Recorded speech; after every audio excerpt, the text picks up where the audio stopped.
Come on in to Sister's Tarot. Gather round, everyone. I have here my trusty magic 8-ball. Let's take a look inside, see what it has to show us.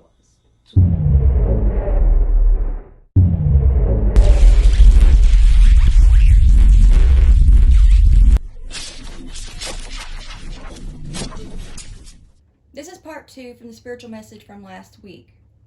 And as I tell the tarot story, The Fool's Journey, you'll begin to see why. I'll be using the tarot cards for visual as I tell the story, and which I learned in the tarot course I took a few years back. And I'll have a new reading out by the end of this week. Now, without further ado, let's start the tarot story, The Fool's Journey. I just want to let you know real quick, before we get started with the story, that this story goes by the Rider-Waite Tarot. So the visuals of these cards, because I'm using a Conum Tarot, is going to be a bit different than how it's described in the story. So just bear with that. I'm just letting you know ahead of time. Now, obviously we'll start with the Fool, because this is the Fool's Journey. Now to begin. The Fool, with all his worldly possessions, in one small pack, the Fool travels he knows not where, so filled with visions, questions, wonder, and excitement is he, that he doesn't see the cliff he is likely to fall over. At his heel, a small dog harries him, or tries to warn him of a possible misstep. Will the Fool learn to pay attention to where he's going before it's too late?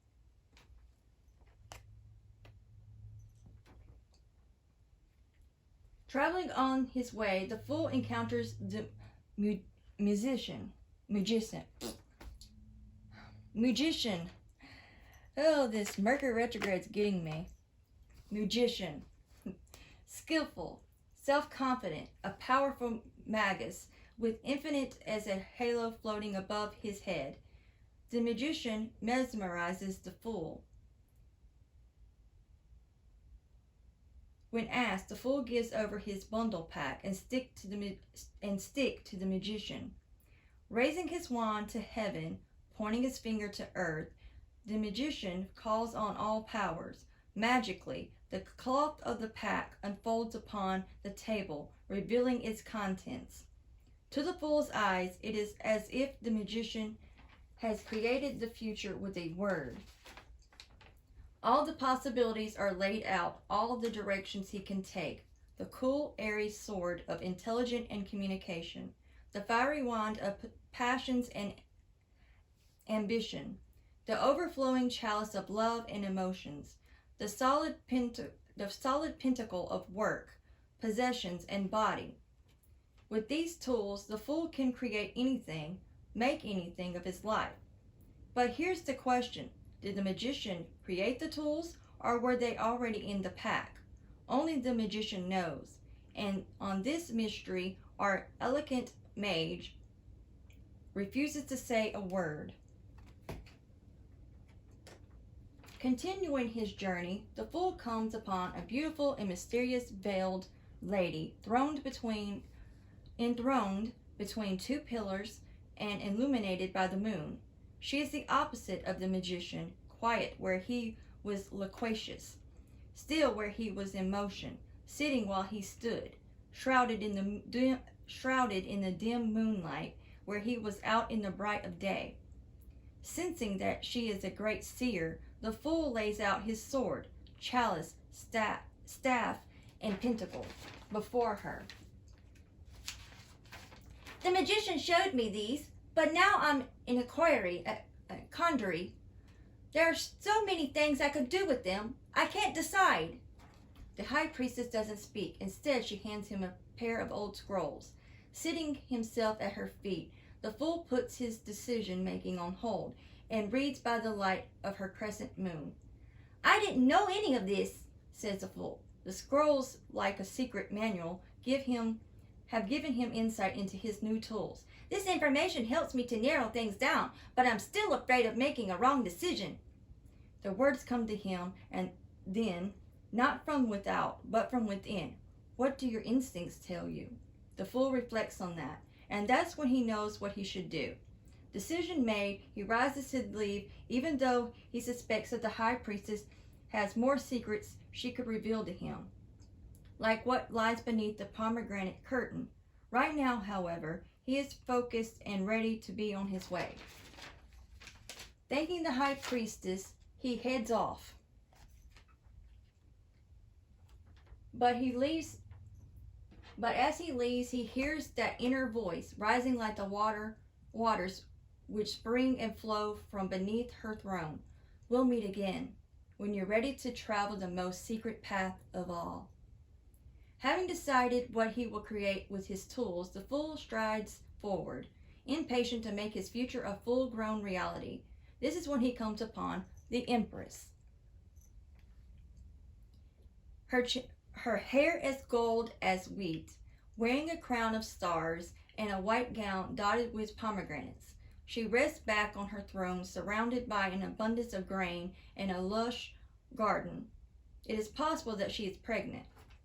Kneeling, the fool relays her his story, and she, in turn, smiles a motherly smile and gently gives him this advice.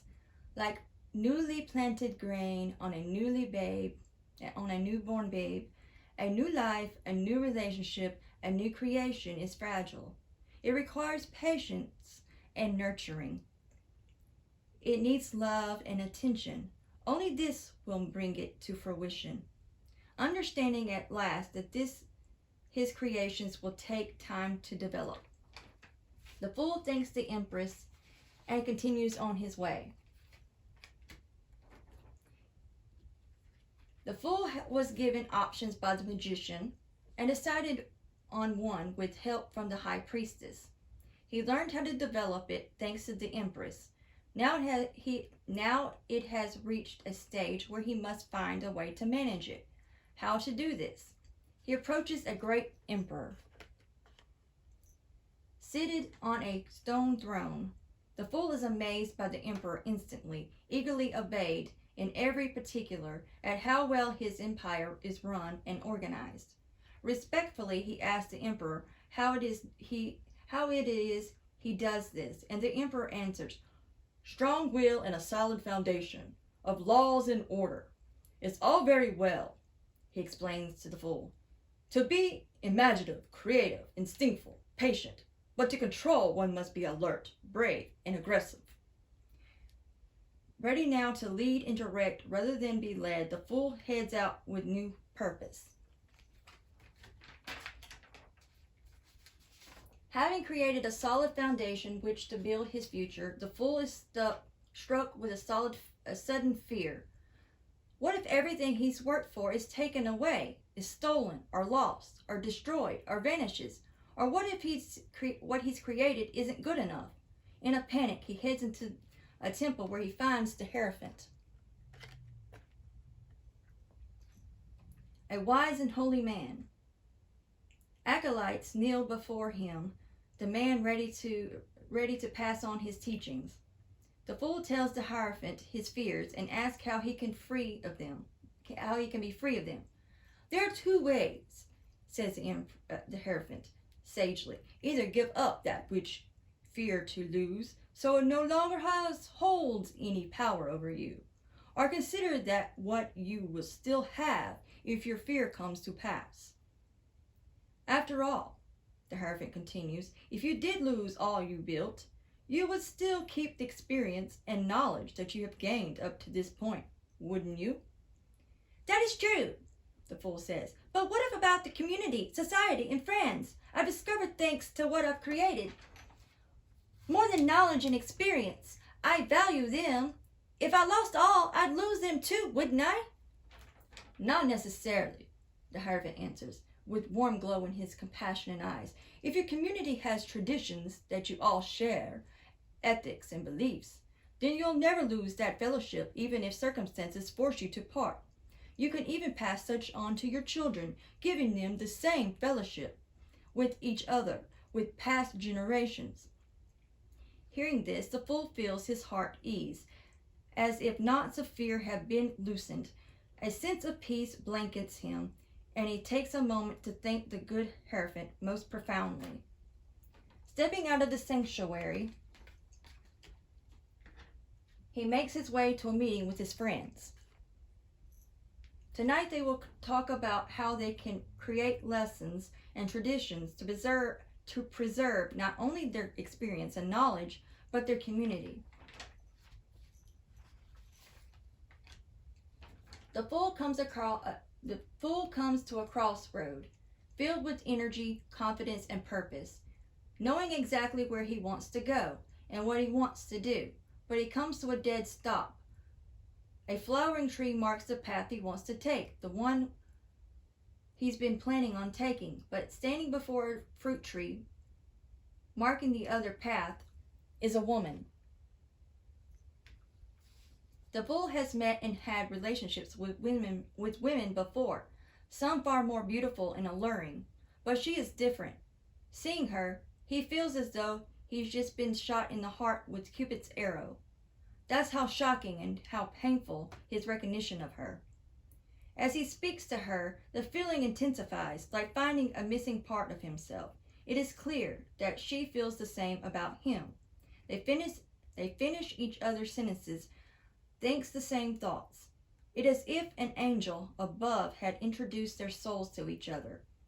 Though it was his plan to follow the path of the flowering tree, and though it will cause some terrible trouble for him to bring this woman with him, the fool knows he dare not leave her behind. Like the fruit tree, she will fulfill him. No matter how divergent from his original intent, she is his future. He chooses her, and together they head down a whole new path. The fool is close to completing what he set out to create long ago, back when the magician revealed those tools to him. But enemies are now standing in his way. Devious human enemies, bad circumstances, even confusion in his own mind. There's no more forward momentum. He feels he is fighting just to stay where he is. Walking along the shore, watching the waves come in, he puzzles over how to defeat these enemies and get things moving forward once again. It is here that he comes across a charioteer. Standing in his gold and silver chariot, his black and white steeds at rest. "You seem a victorious warrior," the fool remarks. "I feel beset by my enemies, unable to move forward. What should I do?" "First you must armor yourself." The charioteer strikes the chariot, and then his breastplate with a granulated fist, making both ring out. "Next you must focus on your goal. Where do you mean to go? What do you mean to do?" The warrior nods to his beast. "Your steeds keep the wheels turning, but it is your control and direction of them that gets them to their destination. Dark and light they must be made, to draw in harmony under your guidance." The fool nods. "That makes sense. What if somebody or something gets in your way? Charioteer coolly meets the fool's gaze. "You run them down. You aim in victory. Your aim is victory, and to be victorious, you must have unwavering confidence in your cause. Never question, never doubt what you're trying to achieve. Never lose your focus on your motivation." The fool is impressed and inspired. He thinks he knows how to get past all the distractions and setbacks that have been keeping him trapped in place like a riptide in the ocean. He thanks the warrior, but before he leaves, the warrior stays the fool. "One thing more you should keep in mind," he says. "Victory is not the end, it is the beginning. Remember that before you decide to enter any contest." The fool, victorious over his enemies, is feeling arrogant, powerful, even vengeful. There are hot passions in him, ones he finds himself unable and unwilling to control. It is in this state that he comes across a maiden struggling with a lion. Running to help, he arrives in time to see her gently but firmly shut the lion's mouth. In fact, the beast, which seemed so wild and fierce, is now completely at her command. Amazed, the fool asks her, "How did you do that?" One hand on the lion's mane. She answers, "I asked the lion to do it, and it did it." But, the fool stutters, confounded. Why did it want to obey? At that moment, the maiden meets the fool's eyes. He sees in her warmth, gentleness, a heart so great that its generosity seems as infinite as it is willingness to understand. And that is when the fool understands exactly why the lion did her bidding. It wanted to connect to that higher energy. Yet there is still one thing that confuses the fool. But, he says, much softer now, "Why would you, fair maiden, want to keep company with the beast?" "Because he, too, is filled with a wonderful energy," the maiden says. "It is wild and fierce, but it can be banked like a fire in a hearth. I knew if he would take direction from me, we could both be warmed. So, too," she adds, "are our passions. Let them run wild and they will do damage. But we can, with gentle fortitude, check and direct those passions. In doing so, we can get so much more out of them, and yet still sate them." His rage quieted, the enlightened fool walks away, knowing that it wasn't only the lion that was tamed this day by a maiden's pure and innocent strength. After a long and busy lifetime, building, creating, loving, hating, fighting, compromising, failing, succeeding, the fool feels a profound need to retreat. In a small rustic home deep in the woods, he hides, reading, cleaning, organizing, resting, or just thinking. But every night at dusk he heads out, traveling across the bare, autumn landscape. He carries only a staff and a lantern. It is during these restless walks from dusk till dawn, peering at and examining whatever takes his fancy, that he sees things he's missed during his lifetime. His lantern illuminates animals and insects that only come out at night, flowers and plants that only bloom by moon or starlight. As these secret corners of the world are illuminated and explored by him, he feels that he is also illuminating hidden areas of his mind. In a way, he has become the fool again. As in the beginning, he goes wherever inspiration leads him.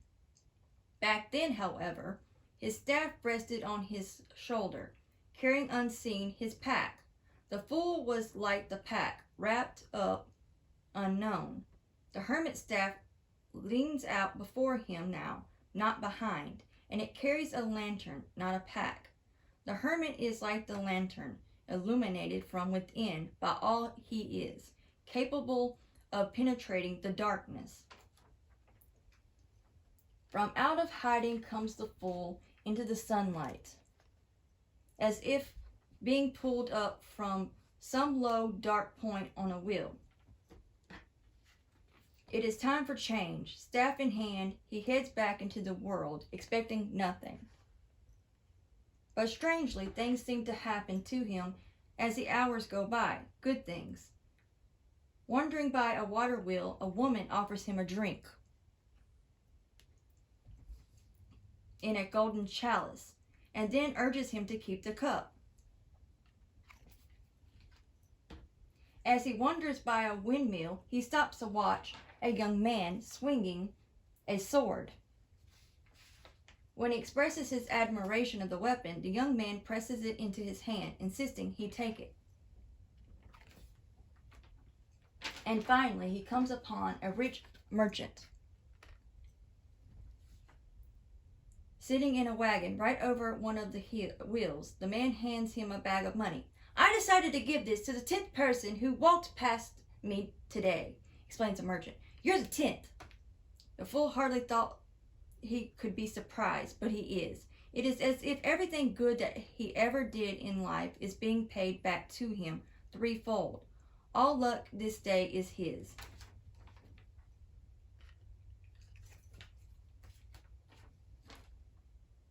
The fool is looking for a new path, a new aspiration and inspiration for his life. Sitting uncertain at a crossroad, he notices a blind, wise woman.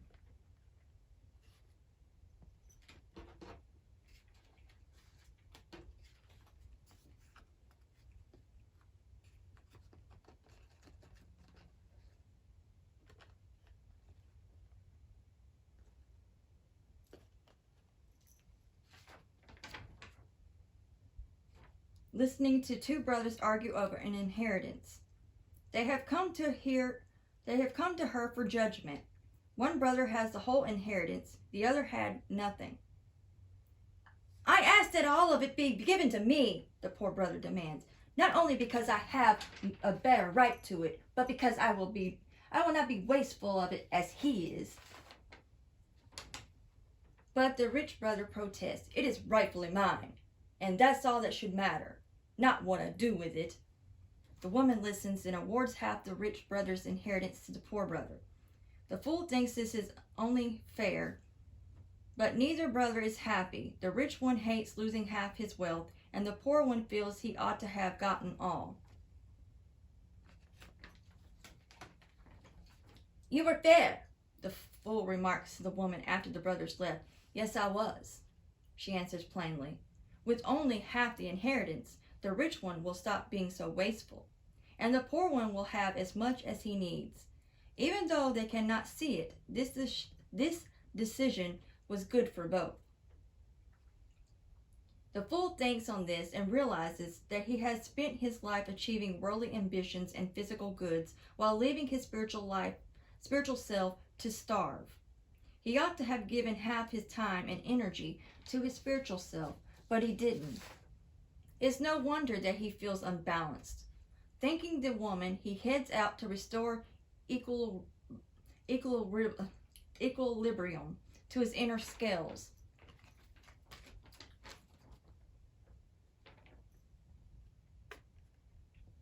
The fool settles beneath a tree, intent on finding his spiritual self. There he stays for 9 days without eating, barely moving. People passing by him. Animals, clouds, the wind, the rain, the stars, sun, and moon. On the 9th day, with no conscious thought of why, he climbs the tree and dangles from a branch upside down like a child. For a moment, he surrenders all that he is, wants, knows, or cares about. Coins fall from his pockets, and he gazes down on them, seeing them not as money, but only as round bits of metal. It seems to him that his perspective on the world has completely changed, as if his introverted position has allowed him to dangle between the mundane world and the spiritual, able to see both. It is a dazzling moment, dreamlike yet crystal clear. Timeless as this moment of clarity seems, he realizes that it will not last. Very soon he must right himself, but when he does, things will be different. He will have to act on what he learned. For now, however, he just hangs weightless, as if underwater, observing, absorbing, and seeing. Having left the tree where he hung, the fool moves carefully through the fallow fields, head still clearing from visions. The air is cold and wintry, the trees bare. He knows he has started his spiritual journey in earnest, but feels strangely empty and profoundly sad, as if he has lost something. Before him he sees, rising with the sun, a skeleton in a black armor mounted on a white horse. He recognizes it as death. As it stops before him, he humbly asks, "Have I died?" The skeleton answers, "Yes, in a way. You sacrificed your old world, your old self. Both are gone, dead." The fool cannot keep from weeping. "Forgive me," he says, embarrassed by his tears. "There's nothing to forgive." Death replies, "Mourning is natural, and you must deal with your loss before you can accept anything new. Keep in mind, however, that old leaves must wither and fly away from a tree's branches, leaving them bare before new leaves can appear. As death rides away, the fool sees the truth in those words. He too feels like a skeleton, all he was stripped away. This, he understands, is how all great transformations start, by removing everything down to bare bone or soul, so that something new has room to grow. Recovering from feelings of loss at last, the fool begins to wonder if he will finally find the new spirituality he's after. It occurs to him that so far he's been dealing with opposites, the two opposite sides of the scales, justice, the material and spiritual, which he hung between as the hanged man. Death and birth, the one leading into the other, into the death card. Does one always have to surrender to get the other, he wonders? It is at this point that he comes upon a winged figure, standing with one foot in a brook, the other on a rock. The radiant creature pours something from one flask into another. Drawing closer, the fool sees that what is being poured from one flask is fire, while water flows from the other. The two are being blended together into a completely different substance. "How can you mix fire and water?" the fool finally whispers. Never pausing, the angel answers, "You must have the right vessels and use the right portions." The fool watches in wonder. "Can this be done with all opposites?" he asks. "Indeed," the angel replies. "Any oppositions, fire and water, man and woman, thesis and antithesis, can be made into a unified third. It is only a lack of and a disbelief in the possibility that keeps opposites opposites." And that is when the fool begins to understand that he is the one who's keeping this universe entwined, holding life and death, material world and spiritual world separate. In him, the two can merge.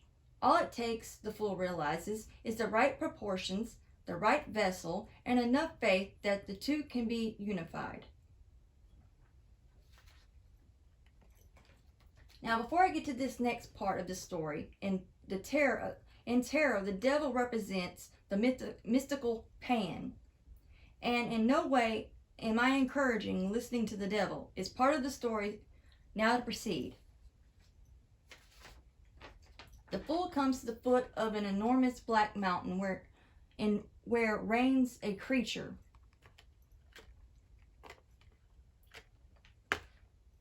Half goat, half god, lowercase god.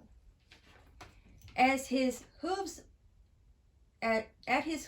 naked people linked to the priest's throne by chains, engaging in every indulgence imaginable: fortification, drugs, food, and drink. The closer the fool gets, the more he feels his own earthly desires rising in him. Cardinal desires: hunger for food and power, greed and selfishness. "I have given up all such desires," he roars at the beast, resisting the beast's power with all his might. He is sure that it is a test of his new spirituality, and where he must prove that the temptations of the material world cannot sway him. The creature responds to his defiance with a curious look. "All I am doing is bringing out what is already in you," it responds, mildly. "Such feelings are nothing to fear, nothing to be ashamed of, or even to avoid. They are even useful to helping you in your quest for spirituality, though many try to pretend otherwise." The fool gestures angrily at the chained men and women. "You say that even that with these are clearly enslaved to the material world?" The beast mimics the fool's gesture, taking another look. The fool does so and realizes that the chained collars the men and women wear are wide enough for them to easily slip off over their heads. "They can be free if they wish to be," the beast says. "They remain here because they want to be controlled by their bestial desires. There are, however, others." At this, the beast gestures upward towards the peak of the mountain. Others who have used these impulses to climb to the highest heights. If they had denied their desires, they'd never have gotten there. On hearing this, the fool sees that he has mistaken the beast. This is not a creature of evil, as he thought, but of great power, the lowest and the highest, both of beast and lowercase god. Like all power, it is frightening and dangerous, but it is also a key to freedom and transcendence. As the fool leaves the throne of the beast, he comes upon a tower, fantastic, magnificent, and familiar. In fact, the fool himself helped build this tower back when the most important thing to him was making his mark on the world and proving himself better than other men. Inside the tower, at the top, arrogant men still live, convinced of their rightness. Seeing the tower again, the fool feels as if lightning has just flashed across his mind. He thought he left that old self behind when he started on this spiritual journey, but he realizes now that he hasn't. He's been seeing himself like the tower, like the men inside, as alone and singular and superior, when in fact he is no such thing. So captured is he by the shock of this insight that he opens his mouth and releases a shout, "Ah!" And to his astonishment and terror, a bolt of actual lightning slashes down from the heavens, striking the tower and sending its residents leaping out into the water below. In a moment it is over. The tower is rubble, only rocks remaining, stunned and shaken to the core. The fool experiences profound fear and disbelief, but also a strange clarity of vision, as if his inner eye has finally opened. He tore down his resistance to change and sacrifice, hanged man, then came to terms with death, and learned about moderation and synthesis, temperance, and about power, the devil. But here and now, he has done what was hardest. He destroyed the lies of his life. What's left are the foundations of truth. On this, he can rebuild himself. On the blink of landscape, where the tower stood, the fool sits empty, despairing. He hoped to find direction on this spiritual journey, a path to his spiritual self, but having just learned that most of his life was a lie, he now feels lost. Sitting on the cold stones, he gazes up at the night sky, wishing for some kind of guide. And at this, when he notices nearby a beautiful girl with 2 water urns. As he watches, she kneels by a pool of water illuminated with reflected starlight. She empties the urns, one into the pool, one onto the thirsty ground. "What are you doing?" he asks her. She looks up at him, her eyes twinkling like stars. "I'm refilling this pool, so that those who are thirsty may drink. And I'm also watering the earth so that more fruit trees will grow to feed those who are hungry." She nods back to a single fruit tree that stands nearby, a nightingale singing amid its branches. "Come," she invites, "sate your hunger and quench your thirst." The fool plucks some of the fruit from the tree, then kneels by her and drinks from the pool. The water tastes wonderful, like liquid starlight, and the fruit is equally delicious, both help to heal his wounded heart. Having quenched his thirst and sated his hunger, the fool lays back to gaze up at the stars. "They're so beautiful," he says, "but so distant." "Like possible futures," agrees the girl, cool and distant. "Yet if you keep one in sight, it can guide you to your destination, no matter how far away it is." Even as she says this, she begins to fade away, like a dew vanishing. All that remains is a gleam that was at the center of her forehead. This rises up and up until it settles in the night sky as a shining star. "Follow your star," this woman's voice seems to sing from that light, "and have hope." The fool takes in a breath and rises. It is dark. It is a dark night, a desolate land. But for the first time he has a guiding light to show him the way. Distant as it is, it restores his faith. Following the star, the fool travels through the night. The full moon rises, illuminating for him a watery path. And he begins to feel disoriented, as if walking in his sleep. He passes under the moon, between two pillars, ancient and strange. Suddenly he looks around to find himself in another land entirely. When he was in the presence of the high priestess, he saw hints of this land through the sheer veil draped behind her throne. And later, when he hung from the tree, he felt himself between the physical world and this one. Now he has at last passed behind the veil. Here are the mysteries he sought, the darkest mysteries, ones that have to do with the most criminal and ancient powers. It is a land poets and artists, musicians and madmen know well. A terrifying, alluring place, with very different rules. Wolves run across this land, hunting alongside maidens with bow and arrows.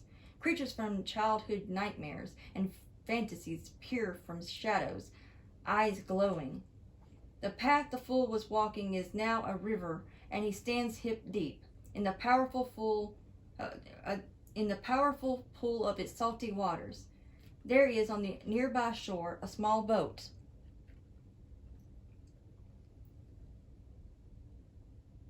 But it has no rudder, no oar. The fool realizes he has only two choices. He can lose himself in this desolate criminal land of madness and illusions. How would the wolves be hunted down, or he can get into the boat and trust himself to the river. The moon will be in control either way. But in the boat, his surrender to the powers of the subconscious will at least take him somewhere. Inspiration, visions, and genius are the rewards of such surrender to the moon's magic, as artists, poets, and seers know. The fool gets into the boat.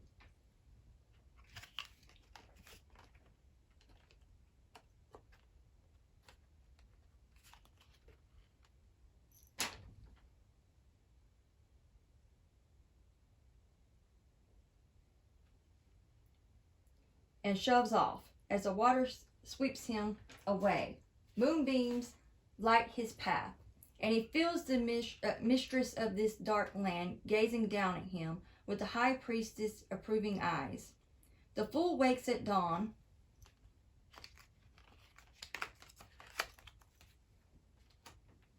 from his long dark night of the soul to find that the river has deposited him in a serene pool. There is a walled garden around the pond, dominated by roses, lilies, and splendid nodding summer sunflowers. Stepping ashore, he watches the sun rise overhead. The day is clear. A child's laughter attracts his attention, and he sees a little boy riding a small white pony into the garden. "Come," says the little boy, leaping off the horse and running up to him. "Come see!"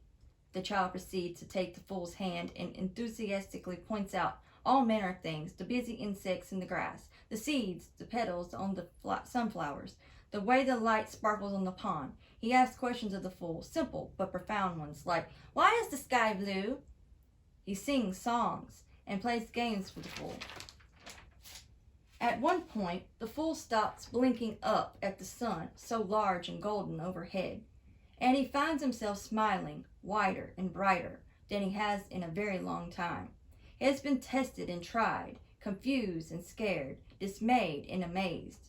But this is the first time that he has been This is the first time he has been simply and purely happy. His mind feels illuminated, his soul light and bright as a sunbeam. It's all thanks to this child with his simple questions, games, and songs. This boy has helped the fool see the world and himself anew. "Who are you?" the fool asks the child at last. The child smiles at this and seems to shine, and then he grows brighter and brighter until he turns into pure sunlight. "I am you," the boy's voice says throughout the garden, "the new you." And as the words fill the Fool with warmth and energy, he comes to realize that this garden, the sun, the child, all exist within him. He has just met his own inner light. As the Fool leaves the garden of the sun, he feels he is near the end of his journey, ready to take a final step. But something is keeping him from doing this, holding him back. He gazes up, hoping to find guidance from the sun. Instead, he sees above him a fiery angel, beautiful and terrible. "You're right," the angelic figure confirms. "You have only one last step on your journey, one final step to completion. But you cannot take that step until you lay your past to rest." The Fool is perturbed. "Lay it to rest? I thought I'd left it behind, all of it." "There's no way to leave the past behind," the angel observes. "Each step wears down the shoe just a bit, and so shapes the next step you take, and the next, and the next. Your past is always under your feet. You cannot hide from it, run from it, or rid yourself of it. But you can call it up and come to terms with it. Are you willing to do that?" The angel hands the Fool a small trumpet. The Fool is hesitant, but he knows that the angel is right. There are certain memories he has a hard time looking back on, as they make him feel guilty, ashamed, angry. He knows that he's never come to terms with what happened, and he must if he wants to make that final transition. He blows the trumpet, and it cracks open the earth. From under the Fool's feet, the spirits of his past selves rise up, including those less than admirable past selves that he's tried to forget. For the first time he faces them,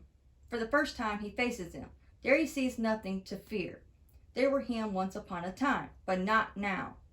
Even as he realizes this, he finds himself forgiving those past selves for the wrongs they did that left him feeling bad. He senses in turn that they forgive him for ignoring the lessons they had to teach him. As he reaches an understanding with them, they start to rise up and float away into the sky. Though there remain its experiences and memories, they no longer have any power over him. He is free of ill feelings, reborn, and living in the present. The Fool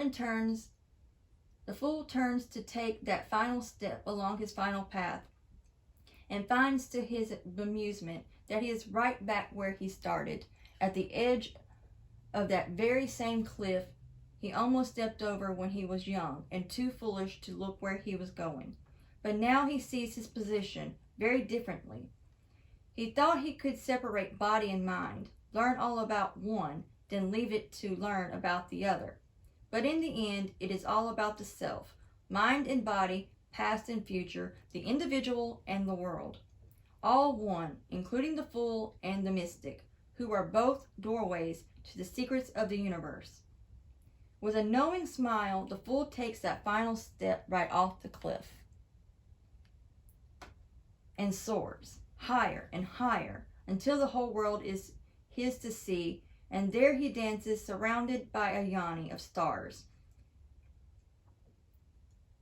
at one with the universe, ending in a sense where he began, beginning again at the end.